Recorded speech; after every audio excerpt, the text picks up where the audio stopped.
Hoi, you're watching BrickLex and this is Lego set 4756, the Shrieking Shack. It is a Lego Harry Potter set from 2004, comes with 4 minifigs and these 3 buildings. So this name also could have been Hogsmeade Village or something like that, but it is mainly focused on the Shrieking Shack. The first minifig in the set is of course Harry Potter, and he has a nice casual outfit. It isn't exclusive, but it does not appear in too many sets. He has this very serious face print and this iconic classic Harry Potter hairdo. He also has this very large black wand, and it's not really clear if this is the wand that was given to Harry Potter. In the instructions you see him with this wand in one of the promotional pictures. Then we have Sirius Black, and I think he really shows the age of this set because it's 19 years old as of today, and I think his face print is a little bit outdated. This hairpiece is just the classic female hairpiece, but I think its torso looks nice and the tan color beneath his shirt is printed on grey. Overall, this is a nice minifig, but he does not really look like Sirius Black. Then by far the best minifig out of this set is Professor Lupin. He has this very nice emerald outfit and a light grey cape. He also has one of the old ones in Dark Nougat, I think it's called, and this was really expensive. I know I had this one, but I couldn't find it, so I bought another one on BrickLex, and it almost cost me €5. He has a very cool face print with some scratches, and that's of course because he is a werewolf. He has also a very nice hairpiece in that same color as its wand, and I think this works great for him. He does not really look like the guy from the movie, but I think this is just a very cool minifig. One more very cool thing with this minifig is that he is of course a werewolf. So we can replace his hairpiece with this mask or werewolf head, and this looks great actually. Of course the transformation isn't as dramatic as in the movies, but for a Lego set I think they did a great job. Then the last minifig is Peter Pettigrew, and this is a very strange minifig. He has an exclusive face print and an exclusive torso, and I understand why he has an exclusive face print, because it is quite ugly and it does look nothing like Peter Pettigrew. Why isn't there a hairpiece for him? For instance, the same one as Sirius Black in another color, because he has long hair and now he looks bald. So I think this is a really weird minifig, and even for 2004 this wasn't a great representation. Of course we just saw Lupin transform into a werewolf, but there is another minifig, actually 2 minifigs that can transform into an animal, and one of them has a really nice play feature with this transfiguration shack, because what we do, if we place this over the minifig and press this gray button, he turns into a dog. And I think this is a very nice and very well made play feature.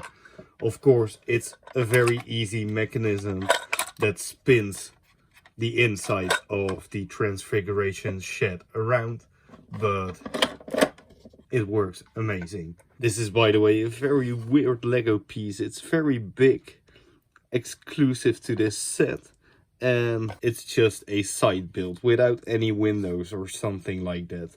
The roof is of course brick built, and there is a black owl on top. This dog is an older style dog, but it is quite exclusive. It is exclusive to the Harry Potter sets. The other minifig that can transform is of course Peter Pettigrew, but we will find his animal form later in this set. This set includes a version of Honeydukes, which we also got in the Hogsmeade Village set, and It's a small shop, but I really like the printed windows. They appear also in another Harry Potter set from this era, by the way. The lollipops are exclusive. There are two nice lamps on the outside. And if we turn this thing around, you can see that there's quite a lot of candy inside. There are two popsicles, some cherries, a lot of very brightly colored bottles, and two apples. There's also a chocolate bar and a printed cash register, which is also exclusive for the Harry Potter line. It's a very specific, very old looking cash register, and I think it works great in a store like this. There are actually two play features. One is that you can open the floor, which is of course a nice nod to the movie because Harry enters Hogsmeade through this store. And the second is that you can close this. It isn't really a play feature, I guess, but it's nice that you can do something with this. One thing that's kind of weird is that there are no employees for this store. For some reason there is this thing. I'm not sure what it's supposed to be, but they show it on several of the pictures in the instructions. So I think it's supposed to be something. Okay, now let's take a closer look at the Shrieking Shack itself. Let's remove the rest. First off, I think this is a very nice looking building. Quite a large house actually. There is a small staircase, there is a translucent spider, and there are some slats of wood nailed against the door and the windows. And this can actually turn around. There's a skeleton hanging from the outside, which has something to do with a play feature. But we can turn the whole house around. I'm not sure why, but it is of course a nice play feature. And now we can also take a closer look at the inside of the house. On the first floor you find a table with a book, and I think this is some kind of spell. And if you open this, it's supposed to be opened with a hinge. There is a frog inside. Then there's also a small fireplace inside. And there is a play feature for this as well, because you can open this, well, door actually to enter or leave the room via the fireplace. Then on the second floor there is a bed, a goblet and some kind of potion. Another fireplace, but this time with a flame. And there is of course Scabbers, and that is the red form of Peter Pettigrew. I think this is a really cool red piece. It was introduced in this set and used sometimes after, but we haven't seen it in a long time. And we haven't seen it in that many sets, which is a shame because I think this is a really cool piece. Compared to a minifig, by the way, it is really large, so maybe it was too scary. As I mentioned previously, there is this skull hanging from the outside, and if you pull this, you can see that the bed is actually a trap door. So another way to escape this, actually the only way to escape this floor, because there is no staircase, and the last part is actually the roof, which is just hollow. I actually really like this set and I own it since 2004.